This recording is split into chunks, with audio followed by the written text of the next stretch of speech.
So a year in, this would put us at August 2011, everything changed forever. The course of my life completely derailed itself and took a turn, maybe for the better, but at the time it seemed like for the worst.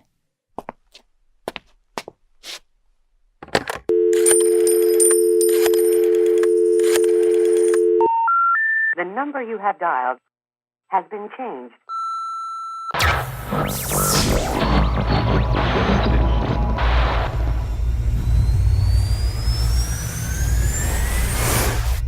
Pressure never lessens up inside my chest, so I concentrate my mental as I set upon my quest. Bring about more healing, depleting all the stress. In light of what we could be, the world is such a mess. From the actual factual problems that representing us, preventing us from asking where they're sending us, pretending they're defending us. Ignorance is dangerous. Turn off your TV and wake the fuck up. I've been sitting in this room with all these questions I've been asking. Now I'm mapping out the plans with all the answers I have gathered. I've staggered, but I kept upon my steady pace, traveling the astral plane while walking with the human race.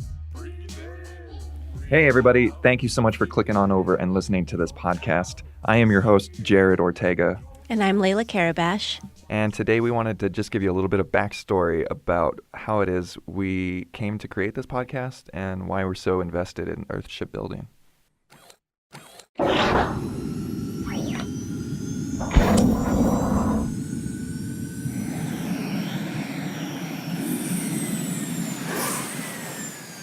So Laila and I met in college back in August of 2010. We were both working at the student union at New Mexico State, and we met on our first day of work, actually. I was doing a video at the time for my boss, and I walked into the room to get some footage, and there was Laila setting up chairs for the ballroom event that night. And I was just immediately drawn to her. She just had this glow about her, this very inviting smile and these big, beautiful eyes. And so I started taking footage of, her setting everything up and got to talking with her. And I remember one of the first thoughts that I had was, can I date this girl? We exchanged numbers and just kind of started talking, and I couldn't stop talking with her. And I just became infatuated.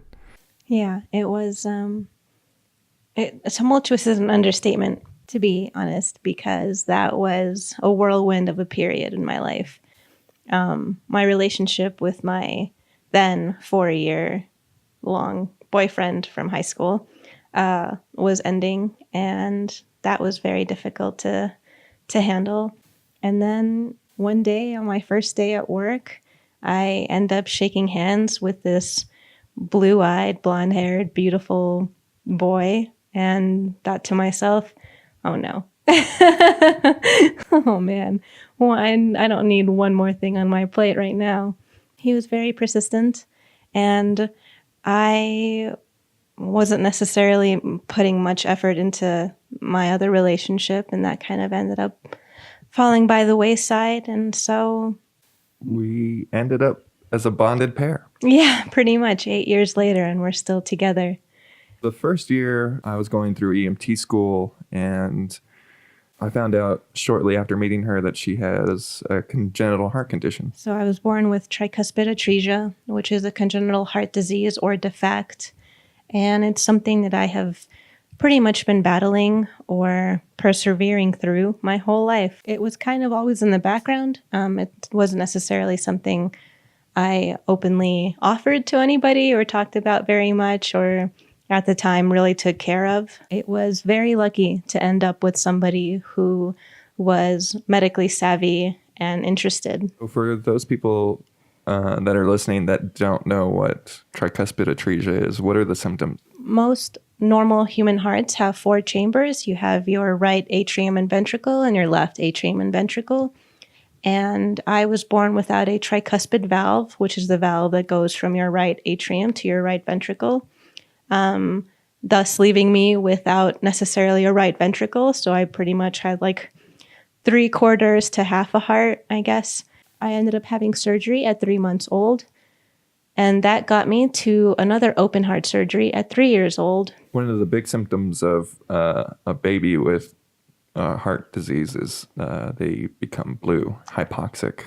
Exactly. So that actually never really goes away. My lips still have a blue tint to them, and so do my nail beds. And I just have awful circulation and low blood or oxygen saturation. I get, short of breath. I'm pretty much working with, half a heart. So my heart does twice the work that a normal human heart does. I get tired much quicker. I don't have necessarily the stamina or endurance that others have. I have to go to a cardiologist every year, all the time, always. Finding all this out about her, I was really fascinated, of course, going through emergency medical school, and just, she's this very rare case of a patient to have. And so I was always fascinated with her condition and what she was going through. 1 in every 100 babies has congenital heart disease, so... And I think I read that it's like 1 in every 500,000 has tricuspid atresia. So you're a very rare child. Rare breed. Yes. Or, I don't know, maybe unfortunate.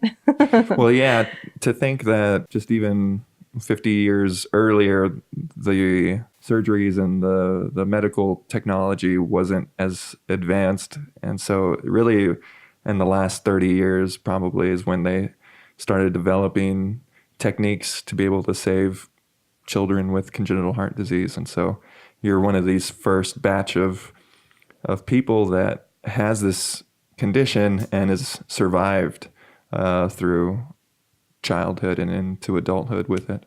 Yeah, definitely. And that's kind of the scary part about this whole situation is that there are not too many predecessors. And so there aren't really any examples of what my life is going to look like later on, becoming older and becoming even a senior of some sort. So, I deal with a lot of anxiety and depression because of traumatic instances in my life and surgeries and just the ever impending doom of dying. I guess it puts that more in the forefront of life when you have a heart disease.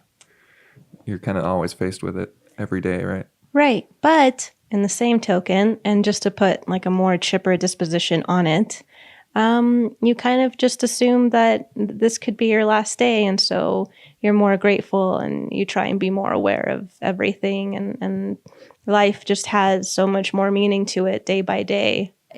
Growing up with congenital heart disease was really tough for me because I had to be left out of PE class very often. I just always felt tired. I was sick a lot as a child. I always had to take antibiotics before dental procedures. I pretty much had to take antibiotics for anything. It was tough to constantly feel like you're this older person in this kid's body. I mean, everything hurt all the time. Everything still hurts all the time. And I have a connection with my heart that a lot of people probably don't. I know the second that I'm going to go into a tachycardia, which is just like palpitations. Rapid heartbeat. Yeah, rapid heartbeat. It has dictated a lot of my life. It's tough to feel like you're anchored to this thing in your chest. Right, because most people don't really notice their heart in their chest unless something feels off. Right, unless something is very wrong. So, I've just been more aware of my heart than most people. I've seen it explained like your heart is like a car on the Autobahn, just already revving up at a very high speed constantly, no matter what you're doing. So if you try to do any sort of physical activity, any exercise, you're pushing that engine even harder, even though it's already at its limit. That's a great way to describe it. On most days, it already feels like my heart is at full speed. And so doing anything like even getting out of bed can be very strenuous. So I do have an oxygen unit for supplemental oxygen, and that helps me on days when I'm struggling really hard. But, to be honest, for the most part, I mean, aside from not being able to hike or run or climb mountains, I have lived a somewhat normal life. I mean, it's been physically excruciating, and at the same time, like, very, very enlightening, but not in that like #woke kind of way. Speaking of #woke, you can follow us along on social media, Reddit, YouTube, Twitter, and Instagram. And if you'd like to be a part of the Earthship 2020 crew, you can donate at patreon.com. All right, back to our story. So a year in, this would put us at August 2011. Everything changed forever. The course of my life completely derailed itself and took a turn, maybe for the better, but at the time it seemed like for the worst. One night, Laila and I are just hanging out watching television, and then all of a sudden, Laila grabs my knee and tells me to stop spinning. And I looked over at her just inquisitively, like, what? What are you talking about? The onset was immediate. I just got very hot and flush and very dizzy. And the next thing I know, I'm on the ground throwing up a lot. It was terrifying. I just, as soon as I hit the floor and threw up everywhere, my head pretty much split wide open. And not split open as in I broke it. This sharp, intense pain, it felt like someone was ripping my head open. I didn't know what was happening, and it was terrifying. Being in EMT school, I immediately just hopped into action and just tried to figure out what was going on. I wasn't sure if she was having an allergic reaction to something that we ate, or if her stomach didn't settle well from dinner. Yeah, it was awful. So I ended up getting myself off of the floor and thinking, and it was really ridiculous to be thinking this, but I kept telling myself, you need to throw up again, but you need to throw up in the toilet. And so I remembered not even necessarily how I got to the bathroom. I have no idea, but I remember kind of dragging myself to the bathroom because my right side of my body, both my arm and my leg, had pretty much gone completely numb, and I couldn't move them. They were just dead weight. And I dragged myself to the bathroom and I throw up in the toilet. And I remember willing my right hand to flush the toilet, and it just laid there limp, and my head is still pounding. I mean, it's like a brain freeze times a million. And so I just flushed the toilet with my left hand, and then I don't know, I don't really remember much else. I mean, the whole night was kind of a blur from there on, but I just remember being in bed at some point with Jared stroking my hair and listening to some soft music and thinking, like, I don't know what's happening, but my head hurts so much and I'm so scared. And so at the time, I was going through EMT school, and I was going through all of these scenarios in my head, like, what could it be? And I was, after she threw up in the bathroom, I put her into bed, and one of the things that had crossed my mind was that this could be a stroke. And so I gave her the classic stroke test, which, for those of you that don't know, if you close your eyes and put both hands out in front of you and just leave them there for several seconds at the same level, you should be able to hold up your hands at the same level just fine with your eyes closed. But for somebody who's had a stroke, what ends up happening is the hand on the weaker side will slowly start to drop. So I gave her this test, and sure enough, her hand started to drop, but just very slightly. And I couldn't really tell. I mean, I had the suspicion that it was a stroke, but it just didn't make sense. She was so young. I did experience some slurred speech. I tried getting out some words, and I couldn't get my mouth to roll in a certain way, and my tongue just felt heavy in my mouth, and And I honestly had no idea what a stroke felt like because I had never really looked into it, researched it, and no one had ever talked to me about it. In all my years of living with congenital heart disease, no one had ever, explained to me that this was a possibility. On top of not being able to speak clearly or concisely, I also remember telling Jared, or trying to anyway, not to call the ambulance no matter what. I just kept pleading, don't call the ambulance, don't call the ambulance. And it's so silly now to look back on that because he should have called the ambulance. And I didn't have any money. I didn't have insurance. I didn't want this to be a big deal. I didn't want to inconvenience anybody. I just wanted this whole thing to go away. Going through medical training, one of the things that they tell you is, you have to respect your patient's decisions. Somebody calls 911 and you show up and they have certain signs of, a heart attack or a stroke, but they don't want to go to the hospital. If they sign a waiver saying that, they're turning down care, well, there's nothing that you can necessarily do. And so there's a legality to it that I was introduced to. And so when she told me, not to call the ambulance, I had to respect her decisions. We really didn't understand what it was. Even though I went through emergency training and I kind of knew that it was a stroke, it just didn't seem real. It just seemed like, maybe this will just go away. Maybe she's having, some allergic reaction or something. And so we went to sleep. Yeah, or at least, I think I passed out, but you really don't think about things like that at 21.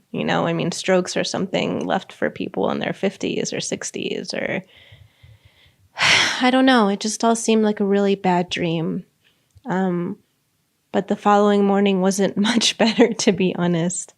I woke up and my head ached. Not nearly as bad as it had the night before, but it was just this dull throbbing. And I was extremely lethargic. More so than I already am. And I still had bad coordination in my right arm and my right leg, but it had definitely improved. So I figured, okay, whatever happened was just a freak incident and it'll just get better from here. But it didn't. And so this happened on a Monday night, and I waited until Thursday. I waited until Thursday when I still didn't feel completely normal to drive myself from Las Cruces, New Mexico to El Paso, Texas. So what was it? Was it just talking to your mom and telling her what happened and having her decide for you that you needed to go? Well, I kind of figured that I should probably do something about it since I still didn't feel 100% and had no inkling of what had just happened to me. And so I had called my mother and I had kind of explained to her somewhat gingerly what had happened. And she, of course, being a helicopter mom, freaked out and was just like, I'll go get you. You need to come here. Like, we need to take you to the hospital, this, that, and the other. And I told her calmly, I'm okay. I can drive myself home. It's all right. I got this. So that afternoon, I got in my car and I drove myself the 40 minutes to El Paso and then got home and she rushed me into her car and then we drove off to the hospital and explained to the nurses and doctors at the hospital what had happened, and they immediately admitted me and it started running tests like crazy. And so I spent about 3 days in the hospital while they talked to a neurologist and a cardiologist, and I was poked and prodded and just had the most miserable time. How long before they discovered that it was a stroke? Actually, pretty immediately. They said that I had 2 ischemic strokes simultaneously. I believe one was in my frontal cortex and the other one was in my right cerebellum. And they obviously need to go through my entire medical history and my lifestyle at the time. And of course, going through all of that, being an angsty college student, I was on birth control, which no one had ever told me not to be on, but I was trying to be safe. And I was smoking cigarettes, which of course is a contraindication of any birth control. So that's kind of on me. And then, of course, I have a pre-existing heart condition. So I suppose all the elements were there for a shitstorm. And for those of you that don't know what a stroke is necessarily, think of it as like a brain attack. You have a heart attack, you can have a brain attack. Yeah, it's pretty much clots forming in your bloodstream somewhere, and your heart pumps the clot up into your brain, and the clot ends up suffocating parts of your brain. It gets lodged into the smaller veins of your brain and ends up clogging up that part of the brain so that it doesn't get perfusion. Right. And so normally if you are having a stroke and you get to the hospital in time, they do have a certain medication that they can give you, and it'll instantly break up the clot, hopefully avoiding too much damage. However, since I waited about 2-3 days to go to the hospital, the clot had kind of done the damage and dissolved itself. And so there were parts of my brain that did suffer and die. But I did have age on my side. And so, you've got a lot of neuroplasticity when you're young. So my brain just kind of absorbed the damage. Which is amazing that the human body is capable of doing that in the first place. Definitely. But word of advice, anybody listening, if you think you're having a stroke, immediately seek medical attention, even if you don't have health insurance. Get an ambulance. Or just have somebody drive you to the hospital as soon as you can, as soon as you have any symptoms, because it's a matter of life and death. And we got lucky. We did get kind of lucky. And honestly, I should have prefaced with the one sign that I should have really paid attention to prior to the stroke was that my right arm ended up going numb in like May of 2011, a couple of months before the stroke. And I thought it was the strangest thing, but I was, studying in the library and it just went numb. Like I looked at it and it was just hanging there. And I kept thinking to myself, what is going on? Is it a pinched nerve? I remember running up to Jared and telling him, hey, I think my arm, something's going on. It's just kind of hanging out.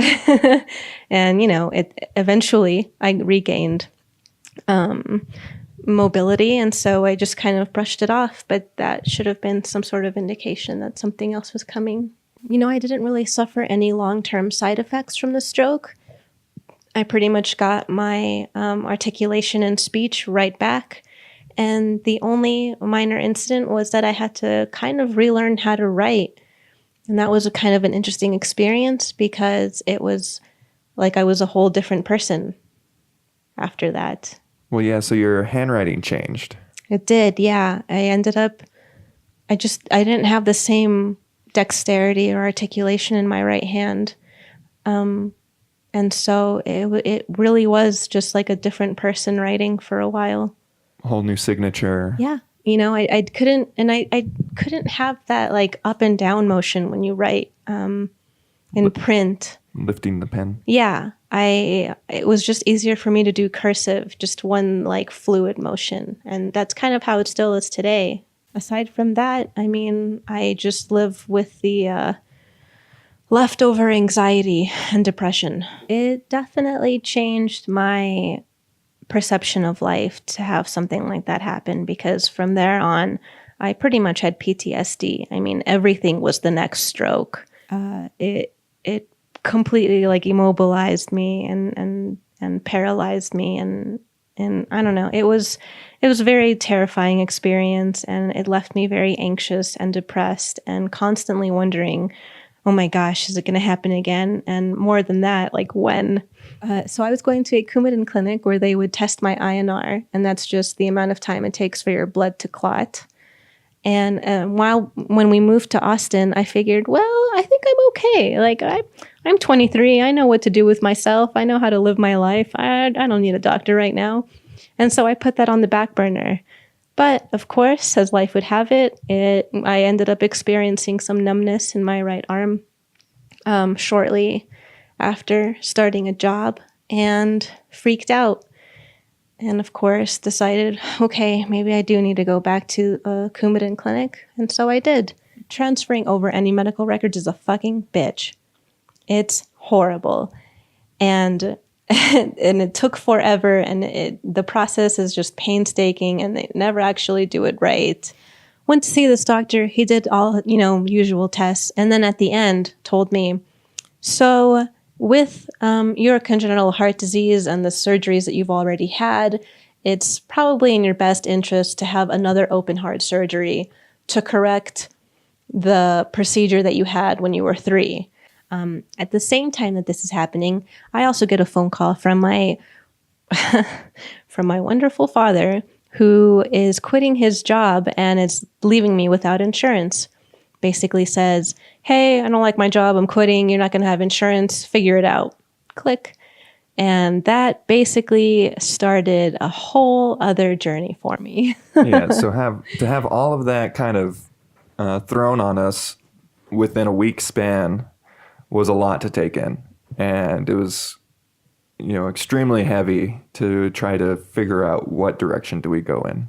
Right. And I will always have a hard time maintaining a full-time job just because of the lethargy and, constant fluctuation of my health. I just will always have, a part-time job, multiple part-time jobs, flexible part-time jobs, just because I do need a lot of downtime in between to recover.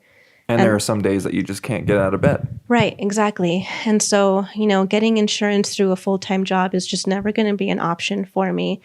So I did what I assume any other person would do. I freaked out and started figuring out, oh my God, like what avenue can I take in order to help myself? I mean, we were in Texas where there's a large Medicaid gap. You can only get Medicaid if you're 65 and older, and if you've got children, and if you're extremely poor. Which I mean we were, but I still didn't qualify. And because you had a job and we were making money, and we fell into the Medicaid gap, basically making too much money for Medicaid, but not enough money for health insurance. Right. And so that's when we seriously started considering other options and landed on moving. We realized that we just couldn't stay in Texas because we couldn't afford the heart surgery that her cardiologist was saying that she needed. We couldn't afford the health insurance. And so what options were we left with? We kind of had to figure it out, and we realized we can't stay in Texas. Their healthcare system was kind of giving us the boot. And so we started looking around. We pulled up a map online to see what states had Medicaid and what states expanded Medicaid. If you recall, when Obama was unrolling his healthcare plan, the federal government gave every state the opportunity to expand their Medicaid. Texas refused to expand their Medicaid. They turned down all that money to expand their healthcare system from the federal government because it was coming from Obama. And so there were states that did expand their healthcare systems. So we pulled open our laptop and went online and looked at the Medicaid map and just took a look at what other states have Medicaid and what other states are feasible to move to. This is 2 weeks before our lease was up, before we had to move. And we didn't have any options. We were kind of just in limbo. But in a way, that was kind of liberating because it kind of meant that we could go anywhere. When we saw that, Colorado, right there, just north of New Mexico, had Medicaid, it just seemed like a good move. We didn't really know much about Colorado. We had been there one time for a Jack Johnson concert.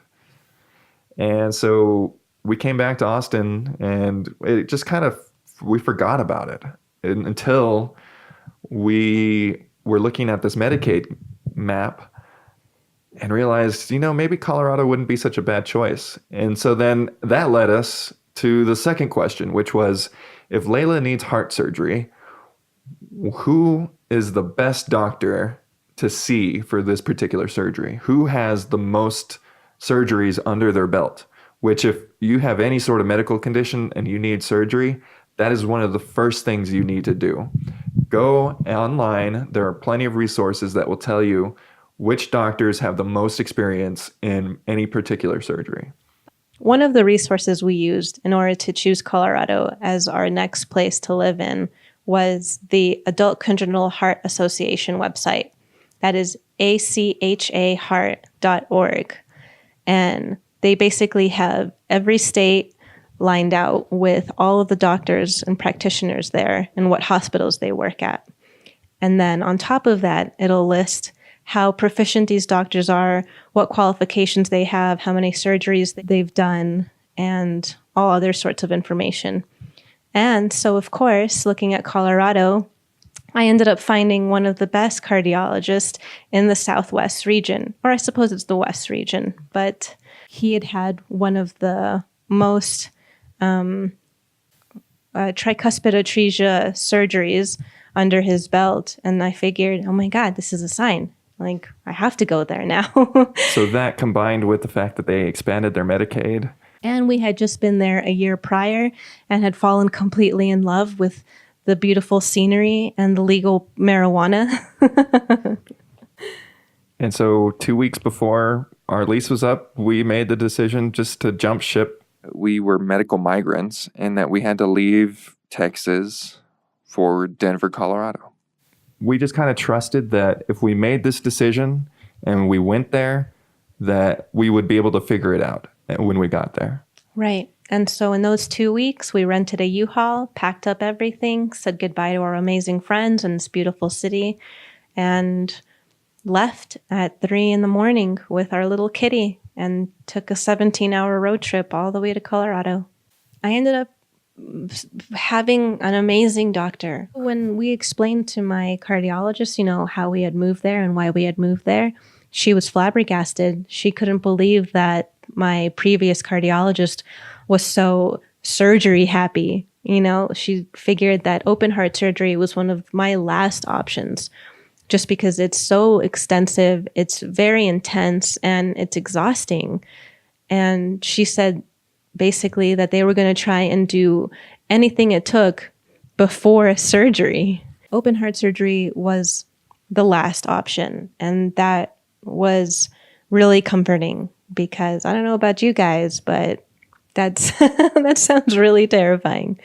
And so I then began my 4-month journey of having a procedure done every week from January till April of 2016, where I, was in and out of the hospital, running tests, doing MRIs, getting blood tests, and just all kinds of procedures. It was crazy. But in the end, it all worked out. So shout out to Colorado University Anschutz Hospital for the miracles that they perform there every day and saving Laila's life and making Colorado home for us now. Yeah, it's amazing. And their healthcare is incredible. By far, out of all 3 states that we've been, New Mexico, Texas, and now Colorado, Colorado's healthcare blows the other ones out of the water. Definitely. And I mean, it's really highly ranked in the nation as well. I mean, there are people who come from all over the country to work and play and study in Colorado. Yeah, so it attracts the most qualified doctors because they want to come and live here, which is a great benefit for patients. And so now we're here, and now this is home. After months, I regained my health, and a whole world of opportunity and possibility opened up in front of us. Because now we could start planning for our future. I mean, whatever future that was going to be. All of this, everything that has happened in the last 7-8 years has all come down to this one thing, and that is to build a home that will take care of us so that we can take care of each other. An Earthship provides sustainable living the way that we want, the way that makes sense to people like us, where you get to basically urban homestead, where you get to live off of your land and off of your own work and effort, and it's for you and nobody else. It's so that you can manifest the kind of life that you want without necessarily having to worry about things like where your water's going to come from and where your food's going to come from, and are you going to be able to pay next month's rent. All of this kind of pointed us to the fact that we were essentially outlining an eco home, that is what would make us happy for the rest of our life. It's just being able to build a home that is sustainable, that does not make an impact on the planet and the environment. And it's something that we can do, something that we can build ourselves. It would allow us to regain some autonomy from society, a bit of reprieve from the hustle and bustle of just working and grinding in order to pay rent and pay your bills and pay for the gas in your car and pay for all the shit that you don't need. And I mean, the list goes on. This Earthship idea allowed us to condense and boil everything down to the basic minimum things that you require for life. And then once those are taken care of, offering you the freedom to do whatever else you wanted to do with your life. And we're artists, and so just being able to have the time to work on our art, that means more to us than anything. Yeah, absolutely. To, wake up in the morning and just think, what do I want to do today? And that's it. The Earthship, it's like, it's going to be a safe haven. That's how we ended up here. And we appreciate you listening. We'll continue on with our journey. And we hope you'll join us for our next episode, where we'll be talking about pockets of freedom and where you can actually build an Earthship, and how we've begun our journey to find our own plot of land and are beginning the process of planning and organizing, and so that we can eventually build in 2020. Which from this moment right now, we are 698 days away. So we hope that you'll continue to follow along on our journey. And we love you guys, and thanks for listening. Don't forget to like and subscribe. If you want to be a sponsor or donate, click the links below.